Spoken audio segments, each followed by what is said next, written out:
വന്ന ഉടനെ ഒരു ലസ്സി കുടിച്ചേ, അടിപൊളിയായിരുന്നു. പഞ്ചാബിൽ ഏത് ഗ്രാമത്തിലും നമ്മൾ എത്തുമ്പോൾ പ്രത്യേകിച്ച് ഈ ചൂടത്ത് നമുക്ക് കിട്ടുന്ന ഒരു ആശ്വാസ പാനീയമാണ് ലസ്സി. പാനി. ഞാനിപ്പോൾ ഉള്ളത് ഇതേത് ജില്ല? ഹുഷിയാർപൂർ ജില്ലയിലെ ചബ്ബിവാൽ എന്ന് പറയുന്നൊരു ചെറിയൊരു ഗ്രാമത്തിലാണ്. ഈ ഗ്രാമത്തെക്കുറിച്ച് ഞാൻ പരിചയപ്പെടുത്തി തുടങ്ങിയാൽ ഞങ്ങളുടെ പഴയ സബ്സ്ക്രൈബേഴ്സിനൊക്കെ പഞ്ചാബ് യാത്രകളൊക്കെ, ഞങ്ങളുടെ സൈക്കിൾ യാത്രകളൊക്കെ ആസ്വദിച്ച, ചിലപ്പോൾ ഈ പരിസരങ്ങൾ കാണിച്ചാൽ തന്നെ ചില ആളുകൾക്ക് മനസ്സിലാവും. അത്രയും അഡിക്റ്റായിരുന്നു ആ ഒരു സമയത്ത് പഞ്ചാബിൻ്റെ സൈക്കിൾ യാത്രയിൽ. ഞങ്ങളുടെ പഞ്ചാബിലെ സൈക്കിൾ യാത്ര ആരംഭിച്ച ഫാറൂഖ് നഈം ഹുസൈൻ്റെ നേതൃത്വത്തിൽ അന്ന് ഇവിടെ നടന്ന ഒരു പ്രോഗ്രാമിൽ, പിന്നെ ഇവിടെ വെച്ചായിരുന്നു, ആ സ്ഥലത്ത് വെച്ചായിരുന്നു. 2-3 കൊല്ലം മുമ്പ് അല്ലേ? 3 വർഷം മുമ്പ്. 3 വർഷം മുമ്പ് പിന്നെ ഞങ്ങൾക്ക് ഞാനും അൻസാർ റബ്ബാനി ഉണ്ടായത്. അൻസാർ റബ്ബാനിക്ക് 2 സൈക്കിൾ തന്നു. എന്നിട്ട് യാത്ര പറഞ്ഞയച്ചു. അങ്ങനെ ഓരോ വില്ലേജുകളിലേക്ക് കയറി, ഓരോ വില്ലേജുകളിലെത്തി, നമ്മളറിയാത്ത വഴിയിലൂടെ നമ്മൾ സഞ്ചരിച്ചു. അങ്ങനെ പുതിയ ഒരുപാട് ആളുകളെ പരിചയപ്പെട്ടു, പുതിയ ഗ്രാമങ്ങൾ പരിചയപ്പെട്ടു. അങ്ങനെ അവിടെയൊക്കെ ഇന്ന് അൽഹംദുലില്ലാ നമ്മുടെ വിദ്യാഭ്യാസ പ്രവർത്തനത്തിൻ്റെ ചെറിയ രീതിയിലെങ്കിലും നമുക്ക് ചില കാര്യങ്ങൾ അവിടെയൊക്കെ ചെയ്യാൻ സാധിച്ചു എന്നുള്ളത് വളരെയധികം സന്തോഷത്തോടു കൂടി ഒരു നല്ലൊരു മൊമെൻ്റായി അത് ഓർത്തെടുക്കുകയാണ്. അങ്ങനെ ഇതൊക്കെ ഈ ചബ്ബിവാൽ എന്ന് പറയുന്ന ഈ പ്രദേശമൊക്കെ നമ്മുടെ യാത്രയിൽ പരിചയപ്പെട്ടതാണ്. ഇവിടെ നിന്നാണ് സൈക്കിൾ യാത്ര ആരംഭിച്ചെങ്കിലും നമ്മുടെ യാത്രയിൽ ചോടോ എനിക്ക് ചോടോ കുട്ടികൾ ഇതാ ക്ലാസ് കഴിഞ്ഞ് പോരാണ് കേട്ടോ. ഇത് ഇർഷാദ് റബ്ബാനി ഉസ്താദിൻ്റെ ശിഷ്യന്മാരും ശിഷ്യത്തികളാണ്.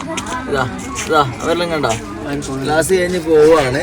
പിന്നെ ക്ലാസ് കഴിഞ്ഞ് ആ ഒരു സമയം നോക്കിയിട്ടാണ് സ്കൂൾ മഞ്ചാത്ത രാവിലെ 8 മണിക്ക് സ്കൂൾ പോയാൽ പിന്നെ 2-3 മണിക്കാകുമ്പോൾ സ്കൂൾ വരും. പിന്നെ ഇവിടെ 4 മണിക്ക് ക്ലാസ് തുടങ്ങും. ഇവിടുത്തെ സ്കൂൾ ടൈം എന്ന് പറയുന്നത് 8 മണി മുതൽ 2 മണി വരെ അല്ലേ? അപ്പോൾ പിന്നെ നിങ്ങൾ ക്ലാസ് വേറെ രാത്രി പിന്നെ മഗ്‌രിബിന് ശേഷം വേറെ വില്ലേജിൽ ക്ലാസ് എടുക്കാൻ പോകും. ഇപ്പം ഇർഷാദ് റബ്ബാനി ഇപ്പോൾ ചബ്ബിവാൽ എന്ന് പറയുന്നൊരു വില്ലേജിലാണുള്ളത്. ഇപ്പോൾ നിലവിൽ 3 വില്ലേജിലോളം എന്ത് ചെയ്യുന്നുണ്ട്, ഇതിന് ചുറ്റുമുള്ള പരിസരത്തിലുള്ള 3 വില്ലേജുകളും ക്ലാസ് എടുക്കുന്നുണ്ട്. രാവിലെ, വൈകുന്നേരം, പിന്നെ ഉച്ചക്കൊക്കെ ആയിട്ട് സൗകര്യം പോലെ. പിന്നെ അതുപോലെ ഇനി 10ഓളം വില്ലേജുകളിൽ വീക്കിലി ക്ലാസ്സുകൾ ആരംഭിക്കാൻ പോവുകയാണ്. അങ്ങനെ ഒരു വില്ലേജിൽ ഇപ്പോൾ കുറഞ്ഞ വീടുകൾ മാത്രമാണ് ഇവിടെ ഉള്ളെങ്കിലും ധാരാളം കുട്ടികൾ, ഏകദേശം 10-30ഓളം കുട്ടികൾ ഇപ്പോൾ ഈ വില്ലേജിൽ മാത്രം എന്ത് ചെയ്യുന്നുണ്ട്. ഈ ഒരു വില്ലേജ് എന്ന് പറയുമ്പോൾ എത്ര വീടുകളുണ്ട്? 9 വീടുകൾ ഈ ഒരു ഭാഗത്ത്. പിന്നെ ഏകദേശം 2-3-4 കിലോമീറ്റർ പോകണം അല്ലേ? അങ്ങനെയാണ് ഇവിടുത്തെ ഒരു സ്ഥിതി എന്ന് പറയുന്നത്. അപ്പോൾ എന്തായാലും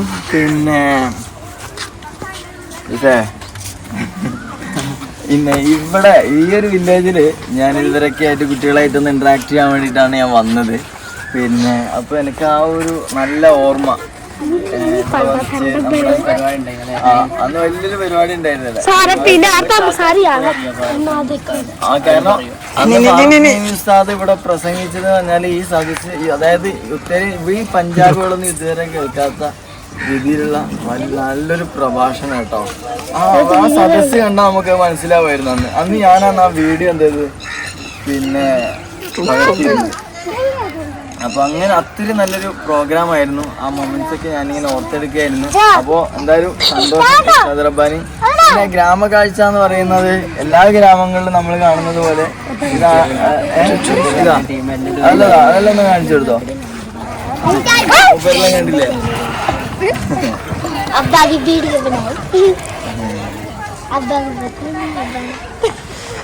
അധ്വാനിക്കാൻ ആർക്കും എന്തില്ല ഇവിടെ മടിയില്ല എന്നുള്ളതാണ്. എല്ലാവരും രാവിലെ മുതൽ കിടന്നുറങ്ങും വരെ എൻഗേജ്ഡ് ആണ്. അത് ചെറിയ കുട്ടികൾ മുതൽ വലിയ കുട്ടികൾ വരെ.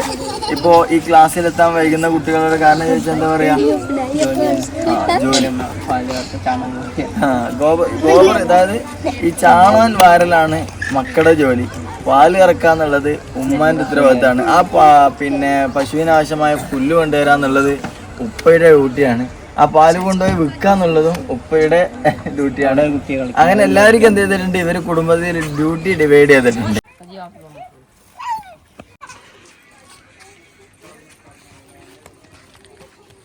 ഭക്ഷണം ഉണ്ടാക്കുക, പിന്നെ പുറത്തങ്ങനെ ഇറങ്ങാനും പറ്റാത്ത സമയമാണല്ലോ. അപ്പോൾ ഇതിൻ്റെ ഉള്ള ഭക്ഷണം ഉണ്ടാക്കുക. അപ്പോൾ ഇതിൻ്റെ ചൂടൊക്കെ ഉണ്ടാവും. അതുകൊണ്ട് ഒരു അധിക സമയം ഭക്ഷണം ഉണ്ടാക്കിയാൽ അതിൻ്റെ ഉള്ളിൽ തന്നെയാണ് ഉണ്ടാകുക. ഇത് തണുപ്പ് കാലത്ത് മാത്രമേ അതിൻ്റെ ഉള്ളിൽ ഫുഡ് ഉണ്ടാക്കുക. ചൂടുകാലത്ത് ചായ പിന്നെ പുറത്തോ അല്ലെങ്കിൽ സൈഡിലാണെങ്കിലും വെച്ചിട്ട് ഉണ്ടാകും. അപ്പം ശരിക്കും പറഞ്ഞാൽ ഇവരുടെ ജീവിത രീതി അങ്ങനെ തണുപ്പ് കാലത്ത് മാത്രമാണ് വീട് കിടന്നുറങ്ങാൻ പോലും ഇതിൻ്റെ ഉൾഭാഗം ഉപയോഗിക്കുക. ചൂട് കാലത്തൊക്കെ എന്താണ് പുറത്ത് ഇതുപോലെ കട്ടിലും വലിയ വലിയ ഫാനുകളായി. കാരണം അത്രയും ഭയങ്കര ചൂടായതുകൊണ്ട് വലിയ വലിയ കൂളറുകൾ പിന്നെ വലിയ വലിയ ഫാനുകളൊക്കെയാണ് ഇവർ ഉപയോഗിക്കുക. പിന്നെ ഈ ഗ്രാമങ്ങളിൽ ഉണ്ടാകുന്ന ഒരു പ്രധാന പ്രശ്നം എന്താണെന്ന് വെച്ചാൽ ഈ കുടിവെള്ള ക്ഷാമമല്ല ഈ ഗ്രാമങ്ങളിലും അല്ലേ. ഇവർക്ക് പഞ്ചായത്തിൽ നിന്നുള്ള വെള്ളം മാത്രമാണ് ഇവർക്കുള്ള ആശ്രയം എന്ന് പറയുന്നത്. അപ്പോൾ പലയിടങ്ങളിലും ഇപ്പോൾ നമ്മൾ ഒരുപാട് സ്ഥലത്ത് ഈ കുഴൽ കിണറുകൾ ചെയ്തു കൊടുത്തിട്ടുണ്ട്. കാരണം ഇങ്ങനെ ഈ വെള്ളത്തിന് ബുദ്ധിമുട്ടുന്ന ആളുകൾക്ക്. പിന്നെ ഇൻഷാ അല്ലാ ഇനി ഒരുപാട് അപ്പോയിൻമെൻറ്റുകൾ നമുക്ക് വന്നിട്ടുണ്ട്, ഒരുപാട് അപേക്ഷകൾ ഈ വെള്ളം ആവശ്യമുള്ള ഒരുപാട് ഗ്രാമങ്ങൾ. ഇപ്പോൾ ഈ ഗ്രാമത്തിൽ തന്നെ ഈ ഒരു ഏരിയ ഉൾക്കൊള്ളുന്ന ഏകദേശം വീടിന് 9ഓളം വീടുകളുണ്ട്. ഇപ്പോൾ ഇവിടെ തന്നെ നല്ലൊരു കുടിവെള്ളം ഉണ്ടോ? ഇല്ല, ഇവിടെ വെള്ളമില്ല. ഇവിടെ പഞ്ചായത്തിന് വെള്ളമാണ് കിട്ടുന്നത്. അത് രാവിലെ വൈകുന്നേരം ആയിട്ട് 2 സമയങ്ങളിൽ ദിവസം ഉണ്ടാവും. ചില ദിവസങ്ങളിൽ തീരെ വെള്ളം ഇല്ലാണ്ടാവും. അപ്പോൾ ഈ വീഡിയോ കാണുന്ന ആരെങ്കിലും ഒരു ബോർവെൽ നമുക്ക് നമ്മുടെ നാട്ടിലെ ഒരു ബോർവെൽ കുഴിക്കുന്നതിൻ്റെ ഒരു പകുതി പൈസ ആവത്തില്ല ശരിക്കും പറഞ്ഞാൽ. അപ്പോൾ ആർക്കെങ്കിലും പിന്നെ അത് ചെയ്യാൻ കുടിവെള്ളമാണല്ലോ ഒരുപാട് ആളുകൾക്ക് ഉപകരിക്കുകയും ചെയ്യും. ഒരു വീട്ടുകാർക്ക് മാത്രമല്ല 9ഓളം വീട്ടുകാർക്ക് ഉപകാരപ്പെടുന്ന എന്ന രീതിയിൽ ഒരു കുടിവെള്ള പദ്ധതി സൗകര്യം ചെയ്ത് തരാൻ പറ്റുമെങ്കിൽ അങ്ങനെയുള്ളവർ അറിയിക്കുക കേട്ടോ. എങ്ങനെ പോവാ? അപ്പോ പിന്നെ ചായ കൂടി റെഡി ആയിട്ടുണ്ട്. മെസ്സി കുടിച്ച് തുടങ്ങിയതാണ്.